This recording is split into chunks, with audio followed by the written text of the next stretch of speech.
What you're seeing right now is one of the biggest upsets in the modern chess history. This was Carlsen's worst loss in rating terms in the last 15 years. His opponent used 10 different tactics that completely demolished Magnus. Playing white is Alisher Suleymenov, at 23 years old from Kazakhstan, who recently became a grandmaster, and he's now facing the final boss. Magnus Carlsen is playing black. We've got the queen's Indian defense. Black is getting ready to develop his light square bishop actively. White goes a3, so that black can't develop the dark square bishop to an active position. And Carlsen goes bishop a6, which looks like a bit of a deviation from the normal bishop b7 development, but it is all well known. It attacks the pawn, white guards it, and the bishop slides back to b7. These are little intricate things that GMs do. Don't try this at home, it doesn't really matter. Knight to c3, white develops, black goes c5. That was the whole point of dragging the queen out of d1 square to c2. Now, because the queen is not here, white cannot play d5 and grab space in the center, because now black's got 3 attackers versus 2 defenders. Again, very intricate stuff. Now, white goes e4, putting the pawn to the middle of the board. That's good. Black trades on d4 and goes bishop c5, hitting the knight. White retreats with his knight to f3, and at this point Carlsen began to think. Probably his opening prep finished somewhere here. He goes knight c6, makes sense developing a knight. b4 kicks the bishop out, bishop retreats, and now bishop to b2. White also fianchettos his dark square bishop. Maybe in the future it will support his kingside attack. Now Carlsen plays another intricate move, queen to b8. Which looks weird, and it is weird to some extent. However, it is also a relatively well-known thing. Black is taking control of the square e5, so that white cannot push the pawn forward and attack the knight. In this case, black would simply capture it because of the queen supporting that square. That is basically the point. That would just lose a pawn for white, and white has no reason to do that. Anyway, of course, queen to b8 is a little bit awkward. It also locks the rook on a8.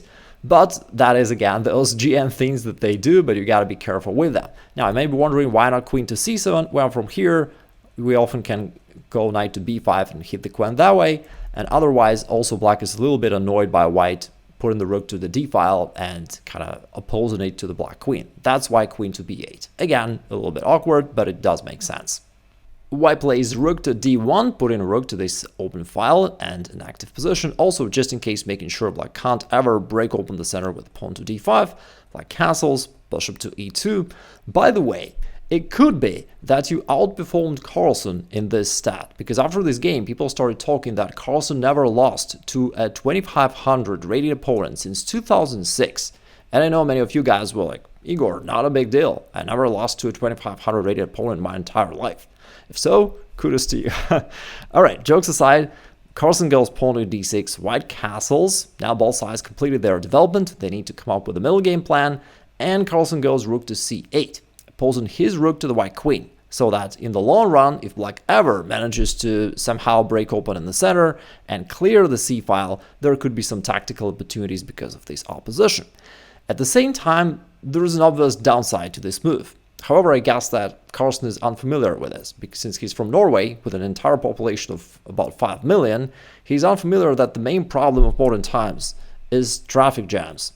And now, because of all that, it's really difficult to somehow, untangle all these pieces. White plays rook to e1, bringing his least active piece into play. Really nice maneuver. Carlsen goes bishop to f8. I guess just to overprotect something, and then knight to e7. What is the point of these moves? Retreating the bishop, retreating the knight. Not easy to say. Did you know that kangaroos and crocodiles can't walk backwards? At least Carlsen proves that he's not one of them. And white seizes the opportunity to come forward with the attack to this pawn on d6. Black has already started experiencing some problems, because on top of that, white also threatens this knight on f6, which is not the end of the world, but nevertheless would uncover the black king and double black pawns. By the way, while it was a dark day for Carlsen, it's gonna be a bright day for us. If you've ever wanted to really improve your chess, this is the best time to start. For Black Friday, you can get a massive discount on all my premium courses, up to 80% off, and an even greater discount for the Super Pack, which is a collection of all the courses I've ever created in my entire life. They give you a clear, proven roadmap for your chess improvement, going to the rating of 2000 or even beyond if you're more ambitious, and even if you don't have that much time for studying chess, but it's only good for the next 2 days till Sunday. Back to the game, Carlsen played knight to e8, guarding this pawn and also getting the knight out of the way. Of course, a move like that looks very passive and quite sad. But we shouldn't really criticize black, we all have days when we play like Magnus Blunderson. And here, white used the first tactical motif. This is what Mikhail called the throw-in. It is when you throw your piece deep into opponent's territory, even if you don't yet have a very clear plan of what you're going to do with this piece, but you know that sooner or later it will very likely to create different tactical opportunities. Also in the post-game interview, Alisher shared that after this move he noticed how Carlsen got kind of a little bit nervous, and he realized that Carlsen probably overlooked this idea. Now from here the knight just puts pressure down these two pawns of the black castling, and even though there are no very straightforward threats, but they will arise pretty quickly. For example, if black were to play pawn to h6, which Carlsen didn't, but that's just probably the most natural reaction, just trying to kick the knight back, white would be ready to sacrifice the knight on f7, calling the king out, and now playing pawn to e5, attacking in the middle of the board and opening this diagonal for the queen. So that on the next move after black does something with the pawn, the queen can go all the way forward, cutting the way for the black king to try to retreat back. And now the king is really vulnerable to all sorts of attack. White can use some rook lift or the bishop check, and all in all this king is going to be checkmated pretty quickly. In light of that, Carlsen goes knight to g6, trying to block this diagonal, but white nevertheless blows up the center with pawn to e5, using the second tactical motif known as overloading. Initially, it looks like black can just capture the pawn, but now after white recaptures, hitting the queen is kind of trapped there on b8. It has no squares to go to, and white is also controlling all these other squares in between, so that it's not easy for black to cover. But of course, the main question is, hey, black can just capture the bishop, right? If white takes with the rook, black takes with the queen, and black is up material. But not really. It turns out that the knight is overloaded. Not only it needs to guard this square e5, but it also should cover this diagonal, or else black gets checkmated. Carlsen noticed the danger and instead played pawn to d5, also using a tactical motif of his own. The pawn is pinned, and of course white cannot capture. In this case, the queen will be lost. Therefore, white does not play that move, but instead goes queen to b3, stepping out of this pin, and therefore kind of increasing the pressure to the middle of the board. By the way, should black capture here on c4 or not? What do you think? If black captures, white would recapture with the bishop, and that would be a classical illustration of to take is a mistake rule, right? That only allows white to bring the bishop back into play and to reinforce the pressure down this diagonal. Since we also have a knight pointing to those same squares, it'll probably lead to a very quick disaster for black. Kind of like imagine black would play something like this or any other move, I don't even know what, black is so much restricted, white can sack the knight and get to the king, and now the black's king is actually the black's most active piece, kind of, right? Most centralized, but unfortunately it doesn't help. Magnus, of course, plays a better move, bishop to e7, trying to kick this knight out of this active square. However, instead white uses the third tactical motif known as the castling destruction, which also reinforces the old chess wisdom. Everyone has a plan until you get punched in the f7. This is the weakest square in chess. There is a reason why scholars made a curse exactly on that square, and it is a doorway to the black king. This calls the king out, and now white captures on d5, trying to open up the position and get to the king. Black recaptures with the bishop, hitting the queen and trying to keep the position locked, but white creates total Magnus with another, this time clearance tactics, opening up the position to get to the king. Black recaptures, queen takes d5 with a check, the king has only one square to go to, and now white goes knight d4, bringing the knight into the attack and threatening knight to e6 check. By the way, this game really reminds me games of Mikhail. He was a master of developing those quick attacks, while his opponent had a bunch of pieces getting stuck on the other side of the board and being unable to help. Therefore, you can kind of imagine Mikhail playing against Carlsen and just using his best style to crush him. That's how the game could potentially unfold. Nevertheless, now black needs to counter the knight to e6 check, and black goes knight to f4. Now the question is, why not knight to c7, as this seems a more natural move to do that. But now queen to f3 would deliver the check, and then knight to c6. White is horsing around and having a great time. After queen to b7, white would use another little tactics, a discovered attack. We're checking the king, and on the next move, we're grabbing the queen.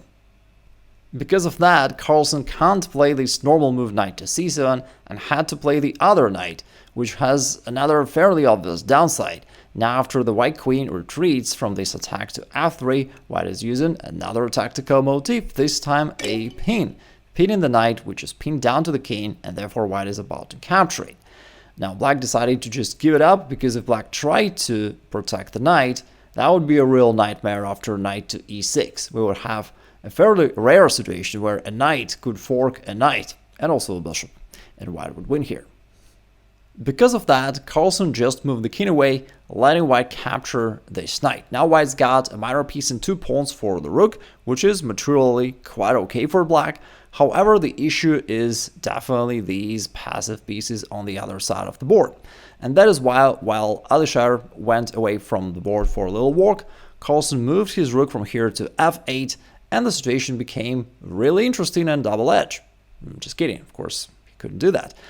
Sadly for Carlsen, he had to play a normal move, and he played queen to b7, just trying to bring the queen to a more active position and also letting the rooks to come into play. White goes knight to f5, another throw-in. Remember, we talked about that idea, just moving your pieces closer to your opponent's territory, just hoping for some tactics down the line. And Carlsen goes pawn to b5, trying to control the square and restricting the white bishop from maybe coming there with a check. However, white uses another tactics. This time it's a deflection. We're trying to deflect the queen off the defense of this bishop on e7. Carlsen did not play that move because in this case that would not only be a check, but on the next turn also a back rank checkmate. That's why Carlsen couldn't take the bishop, couldn't take it anymore in general, and just retreated the bishop back to safety so that white can't ever capture it. Now white goes bishop c4 check, the move which Carlsen tried to stop by pushing his pawn to b5, but it kind of failed. The king has to move now, and now white has the final blow, knight to h6, which is a double attack.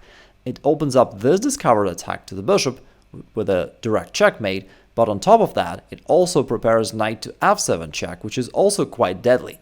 And at this position, Carlsen resigned because he calculated what will happen next.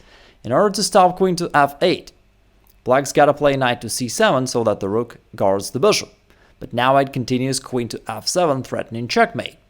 The only way to stop that for black would be to move the bishop somewhere. Let's say bishop takes b4, but now instead of recapturing, white's got a much better move, queen to g8.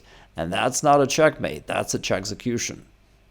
Let me know what you think about the game, and also just a quick reminder that the Black Friday offers 80% off will be gone in 2 days, so if you're interested, it's better to act now. I'll drop the link down below in the description, and have a great rest of the day.